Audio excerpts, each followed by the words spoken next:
주님께서 여러분과 함께 마태오가 전한 거룩한 복음입니다.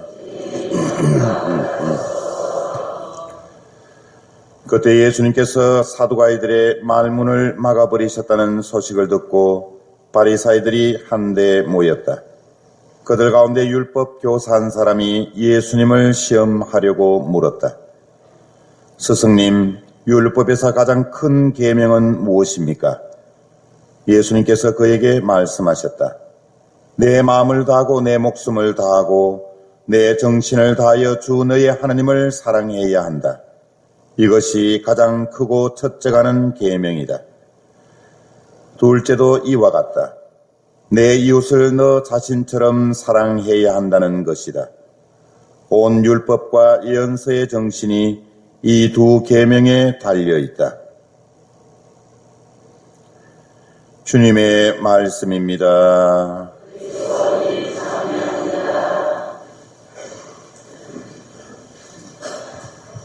참 예수님, 네. 요즘 쌀쌀하죠?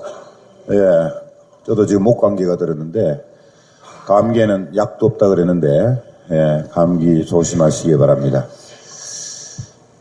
하늘나라에서는 정말 보잘것없는 것들이 또 이 세상에서는 귀한 것으로 여겨지는 물건들이 참 많죠. 뭐 다이아몬드도 그렇고 또 굴이나 철 뭐 이런 것들도 하늘나라에서는 전혀 필요 없는 것들이 이 세상을 살아가는 사람들에게는 소중하고 또 귀하고 또 값비싸는 그런 모습을 볼 수가 있는데, 금 중에서도 가장 귀한 금이 뭐예요? 순금요? 18K, 24K, 황금이죠, 황금. 황금보다 더 귀한 금이 뭐예요? 소금. 네, 세 번째가 지금, 네 번째는 뭐예요? 불금. 불타는 금이 제일 소중하다고 이야기를 하는데, 왜 갑자기 제가 불금을 얘기하느냐? 10월의 마지막 밤을 불금이죠. 그날을 저희 본당에서 상영하는 미션이라는 영화와 함께 가족끼리 또 이웃 사람들과 좋은 시간을 보내시라고 미리 말씀을 드립니다. 깊어가는 가을, 불타는 금요일날, 10월의 마지막 날, 세 박자가 딱 맞습니다. 예, 그래서 가족끼리 또 신자든 아니든 관계없이 특별히 또 이웃 사람들과 함께 성당에 오셔서 미션이라는 영화도 보시고 또 차도 한잔 나누시고, 뭐 개인적으로 요즘에 핸드폰의 컬러링이 참 다양합니다만은 제 핸드폰도 미션의 배경음악입니다. 그래서 저 소리는 아니고 저런 소리는 절대로 미션에 나오지 않습니다. 제 컬러링하고는 완전히 다른데 그래서 좋은 음악도 나오지만 그 영화의 배경 또한 그 자연, 그 폭포, 그거는 보지 않고서는 절대로 이야기할 수가 없습니다. 그래서 꼭 미션이라는 영화 놓치지 마시고 꼭 보시기를 미리 권유해 드립니다. 저 소리도 미션 아닙니다. 예. 그 컬러링을 좀 바꾸세요. 미션이라는 것으로. 예, 무기징역 한 25년형을 받고 교도소에 수감 중인 흉악범죄자 한 사람이 있었습니다. 그런데 교도소 사목을 전담하고 계시는 신부님 그리고 수녀님이 그 사람을 찾아가서 신앙을 가질 것을 권유했습니다. 그런데 그 사람은 아무리 설득을 해도 고집도 세지만 본인은 전혀 신앙을 가지고 싶지 않다라고 단호히 거절했습니다. 그래서 신부님과 수녀님에게 본인은 그렇게 자신의 생각을 밝혔습니다. 저는 아무도 믿지 않습니다. 지금까지 믿어본 적도 없고 또 저를 믿어준 사람도 한 사람도 없었습니다. 오히려 세상 사람들이 저를 미워하고 증오하는데 제가 누구를 믿겠습니까? 심지어 저는 제 부모님도 제 형제도 믿지 못하겠습니다. 그래서 저는 신앙을 가지고 싶지를 않습니다. 이 소리도 미션이 아닙니다. 그래도 신부님과 수녀님께서 신앙을 가질 것을 권유하면서 한 번은 신부님이 그 범죄자한테 이런 말을 했습니다. 하나님께서는 선인이든 악인이든 모두 다 사랑하십니다. 그리고 우리가 어떤 죄를 짓든 하나님께서는 회개하는 사람에게 당신의 용서를 베풀어 주십니다. 형제님, 다시 한번 생각해 보시고 하나님께서 당신을 사랑하시고 용서해 주신다는 믿음으로 신앙을 가졌으면 좋겠습니다. 이 말을 듣고 그 사람은 곰곰이 생각하다가 결국 2달 뒤에 예비자 교리반에 나오게 되었습니다. 세례 성사를 받던 날 교도소 사목 담당하시는 신부님께서 그 사람에게 이런 말을 했습니다. 하나님께서는 형제님을 너무나도 사랑하신 나머지 오늘 하나님의 자녀가 될 수 있도록 은총으로 허락해 주셨습니다. 그래서 신부님께서는 그런 죄를 용서해 주시는 하나님을 믿고 감사하는 삶을 살으라고 이야기를 했습니다.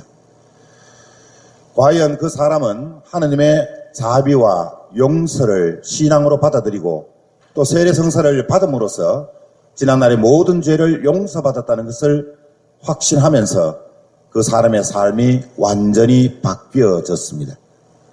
그래서 완전히 다른 사람의 모습으로 변화되어서 비록 교도소 아니었지만 열심히 그리고 성실히 하나님의 자녀로서 살았습니다. 결국 그러한 모습 속에서 많은 사람들이 정말 하나님은 살아계시는구나. 하나님이 아니고서야 어떻게 저런 죄인이 진정으로 회개하고 또 가장 성실한 모습으로 살아갈 수 있을까? 그래서 더 많은 사람들이 예비자 교리반에 나오게 되었습니다. 결국에는 그 사람은 전국에서 최고 모범수로 선정이 되어서 감명을 받아서 드디어 출소하게 되었습니다. 그런데 막상 출소해서 나와보니까 얼마나 세상이 각박하고 또 냉정하다는 것을 피부로 느낄 수가 있었습니다. 아무도 그 사람을 받아들이고 취직시켜주는 데는 없었습니다. 그래도 천신만고 끝에 3개월이 지난 후에 겨우 어느 공장에 경비원으로 취직이 되었습니다. 그때서야 비로소 본인도 이제 가까운 성당에서 신앙생활을 할 수가 있었습니다. 그래서 처음에는 주변 사람들이 그 사람을 따뜻하게 맞이해주고 받아들여줬는데 어느 날 그 사람의 과거가 드러나면서부터 직장에서도 심지어는 성당에서도 아무도 그 사람을 받아들여주는 사람은 없었습니다. 직장 동료들은 그 사람을 보자마자 피하기 일쑤였고 성당에 나가도 아무도 옆에 앉으려는 사람도 없었고 말 한마디도 그 사람에게 건네는 사람도 없었습니다.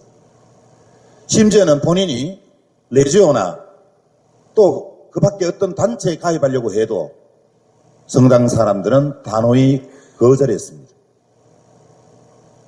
그제서야 그 사람은 자기 자신에게 스스로 이렇게 말했습니다.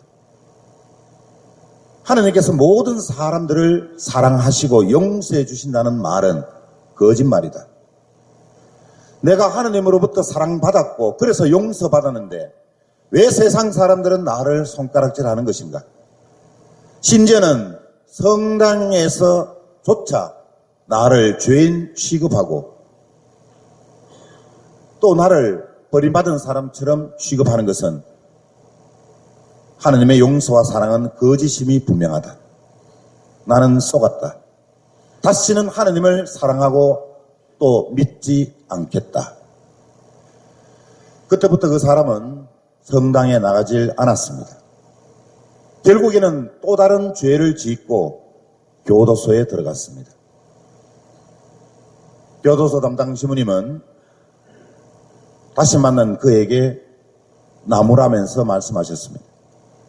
다시는 죄 짓지 말라고 했는데 왜 형제는 또 죄를 짓고 이 교도소에 들어왔습니까? 그러나 그동안의 삶에 대해서 그 신부님께서 이야기를 다 들으신 후에야 왜 그 사람이 그렇게 받게 될 수 없었던가를 나름 이해할 수는 있었습니다. 그래서 오히려 그 신부님께서 그 형제님에게 용서를 청했다고 합니다. 이 이야기는 제가 지어낸 얘기가 아니라 교도소 사목전단 신부님한테 직접 들었던 이야기입니다. 좀 씁쓸하지만 이것이 바로 우리가 살아가는 현실입니다. 그리고 어쩌면 현재 우리 교회의 모습인지도 모릅니다. 현재 우리 성당의 모습인지도 모릅니다. 나아가서 현재 나의 모습인지도 모릅니다. 오늘 복음에서 예수님께서는 사랑의 이중 계명을 말씀하셨습니다.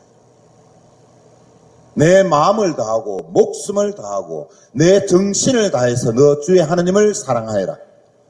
그리고 내 이웃을 네 몸처럼 사랑하여라. 하나님과 이웃의 사랑은 뗄래야 뗄 수 없는 관계입니다. 하나님을 사랑한다고 말을 하면서 눈에 보이는 사람을 사랑하지 않는다면 그것은 거짓말입니다. 눈에 보이는 사람도 사랑할 수 없는데 어떻게 눈에 보이지 않는 하나님을 사랑한다라고 이야기할 수 있겠는가? 따라서 하나님을 사랑하는 것은 곧 이웃을 사랑하는 것이고 이웃을 진실로 사랑할 줄 아는 사람은 하나님을 진실되게 사랑할 줄 아는 사람입니다. 그런데 이웃을 내 몸같이 사랑한다는 것, 자기 자신처럼 사랑한다는 것, 그것은 쉬운 일이 결코 아닙니다. 어쩌면 눈에 보이지 않기 때문에 하나님을 사랑한다라고 말은 쉽게 할 수 있어도 눈에 보이는 사람, 그 중에서도 나를 미워하고 혹은 내가 상대를 미워하는 사람을 받아들이고 이해하고 사랑하고 용서한다는 것, 참으로 어려운 요구입니다. 그런데도 예수님께서는 우리들에게 이웃을 하나님처럼, 이웃을 너 자신처럼 사랑하라고 요구하십니다. 왜 예수님께서 이러한 요구를 하셨을까? 이유는 단 한 가지입니다. 우리가 진실로 이웃을 사랑하지 않는다면 결코 하나님을 사랑할 수 없기 때문입니다. 아울러서 이웃을 진실로 사랑하지 않는 사람은 이웃뿐만 아니라 그 자신도 구원받을 수 없기 때문입니다. 그래서 예수님께서는 하나님과 이웃 사랑을 동일선상에서 그래서 이중 계명으로 우리에게 요구하고 계신 것입니다. 이웃을 하나님처럼 사랑하는 것, 이웃을 자기 자신처럼 사랑하는 것, 그것이 바로 구원의 길이다.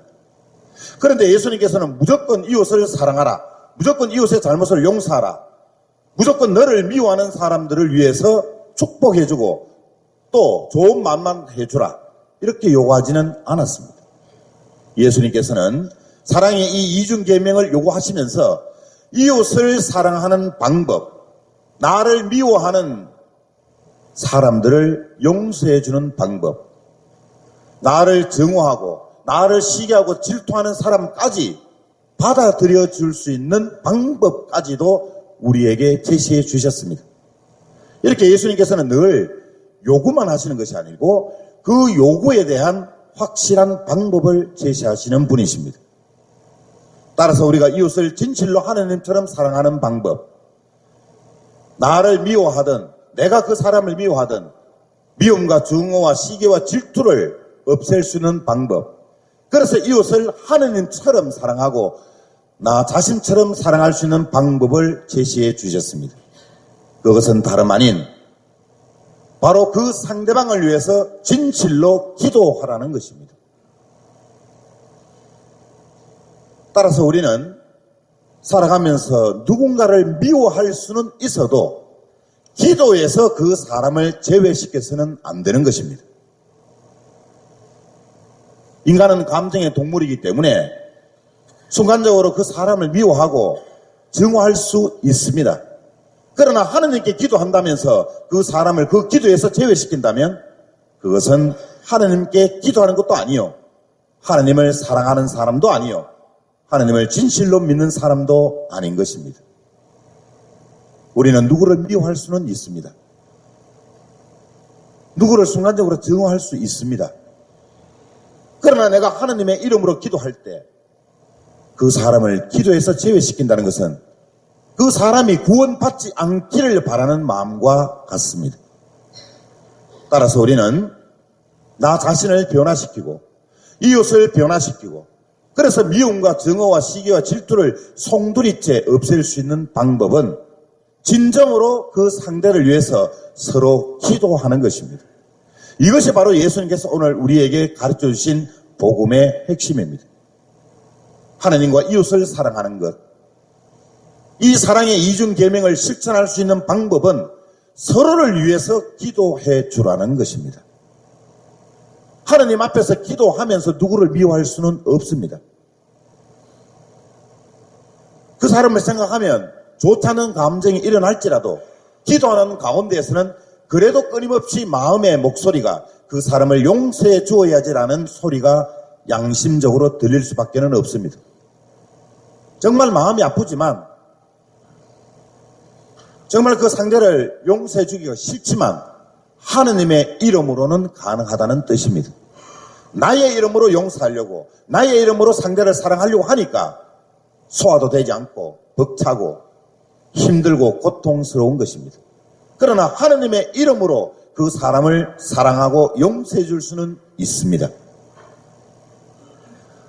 오늘날 많은 사람들이 사랑하기는 좋아하지만 너무나도 쉬운 사랑을 하려고만 합니다.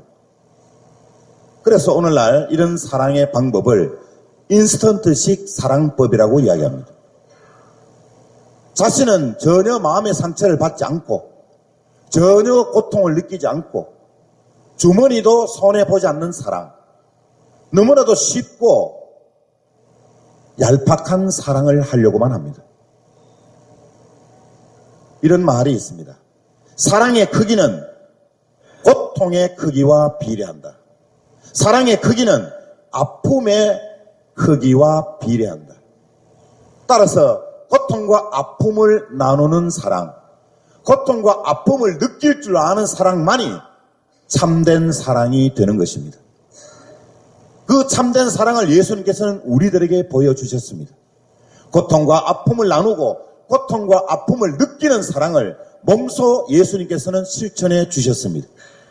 그 사랑의 결정체가 바로 저 십자가상에 못 박혀 계신 예수 그리스도이십니다. 저 십자가상에 못 박혀 계신 예수님의 저 모습은 바로 고통과 아픔을 인간들을 위해서 느끼고 체험하고 나누었던 그 사랑이 바로 저 모습인 것입니다. 그 사랑을 우리에게도 요구하시고 닮으라고 말씀하시는 겁니다.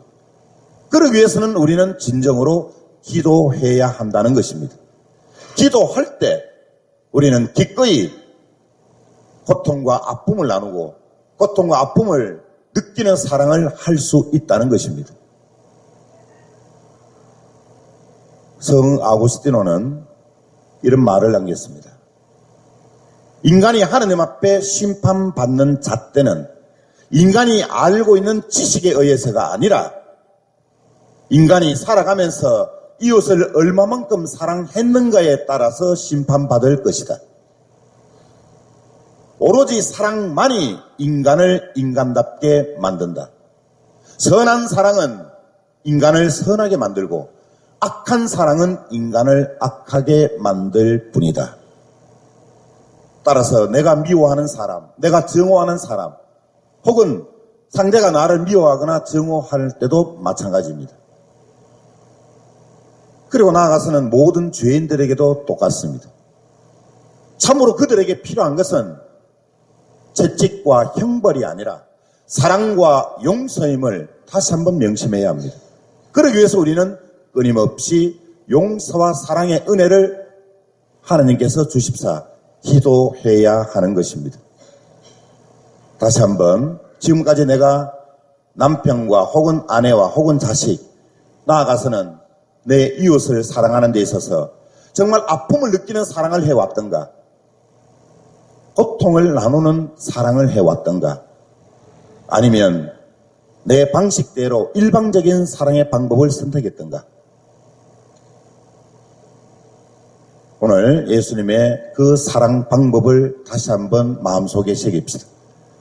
하나님과 이웃을 사랑하는 것은 바로 기도를 통해서만 가능한 것입니다. 사랑과 용서는 바로 아픔과 고통을 나누고 아픔과 고통을 느끼는 것입니다. 오늘 이 미사를 통해서 지금까지 쌓아온 마음에 병을 준 사람들이 있다면, 아직도 미워하고 정화할 수 없는 상대가 아직도 마음속에 남아있다면 오늘 하나님의 이름으로 그들을 용서하고 또 하나님의 이름으로 그들을 사랑하도록 하나님 앞에서 약속해 드립시다. 아멘.